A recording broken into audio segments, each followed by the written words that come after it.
Hola, buenos días. Hoy estamos en el claustro gótico de San Juan de las Abadesas y hoy les vamos a hablar sobre este arte.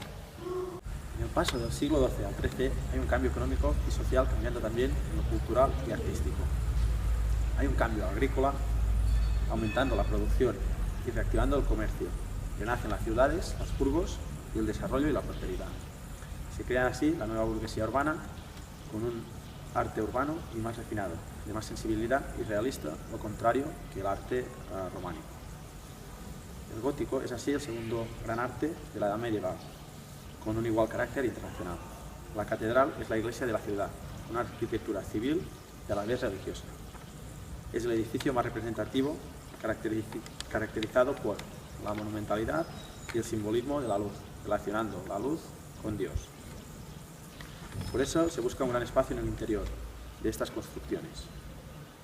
En su construcción se usa el arco apuntado, como lo podemos ver aquí detrás, y la bóveda de crucería, con pilares fasciculares que son más complejos. Para sostener las bóvedas se utilizan arbotantes y contrafuertes, sistemas complejos que facilitarán la abertura de los muros, haciendo así las grandes cristaleras o ventanadas. Se sigue usando la planta de cruz latina de 3 o 5 naves, crucero destacado en planta, cabecera hipertrofiada y capillas radiales. En vertical se abren tribunas, triforios y claristorios, donde se abrirán los grandes ventanales, con grandes torres en punta llamadas chapiteles en el exterior, y todo el exterior es más cargado con figuras como por ejemplo las gárgolas. La escultura sí tiene un papel importante decorativo en el exterior, en este arte. El arte gótico sí tiene origen en Francia y se va extendiendo por toda Europa. Esta nueva burguesía de mente más abierta también se ve reflejada en las artes plásticas, más naturalistas, sí, realistas, y menos mística con recursos del arte clásico. En la escultura hay una liberación del marco arquitectónico, pero siempre con temática religiosa, con un naturalismo expresivo y volviendo a los cánones de proporcionalidad. Varía la temática, pero con una intención de concepción cristiana. A finales de la época medieval hay en la escultura un fuerte expresionismo con autores como Nicola Pisano y Klaus Rubens. ¿Sí? En el transcurso del siglo XIII al XV, ¿sí? La pintura ¿sí? tiende a un realismo, sobre tablas y no muros. Hay que distinguir entre el gótico lineal, el internacional, la pintura seniesa y los renacimientos. Luego, más adelante, se busca más perspectiva con Giotto, ¿sí? Los primitivos italianos y los primitivos flamencos. Con autores. El 11 de junio de 1144, en Saint-Denis hubo una revolución de la ingeniería.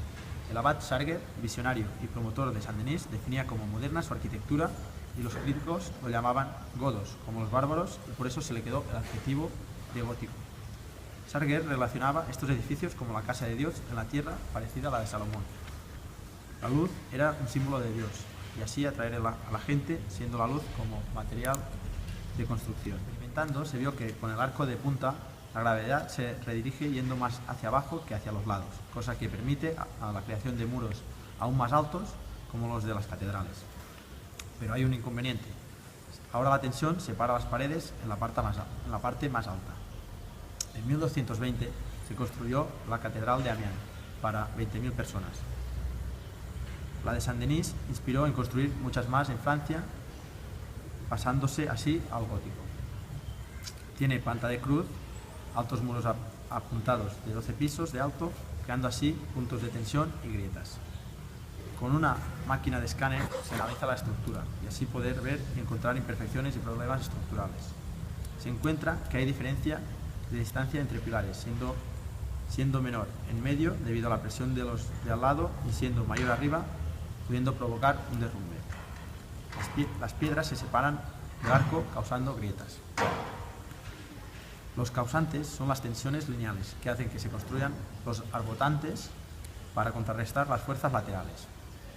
Junto al arco apuntado, el arbotante fueron las grandes innovaciones del arte gótico que permitieron agrandar estructuras y captar la luz del cielo.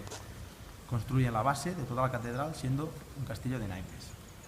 Se descubrió que en Amiens Los arbotantes están demasiado altos y por eso se tuvo que construir unos refuerzos debajo del original, gracias a un cantero. Pero faltaba tensión en la parte inferior. Los constructores y arquitectos tuvieron que salir de la norma y recurrir al metal, que no era utilizado porque no lo sabían tratar en esa época. Los monjes reinventaron el martillo hidráulico, un antiguo invento griego. Se hicieron unas cadenas largas de hierro que se pusieron dentro de los muros para sostener toda la estructura principal. Al enfriarse, este hierro se contraía y tensaba hacia adentro, siendo posible el volumen de estos.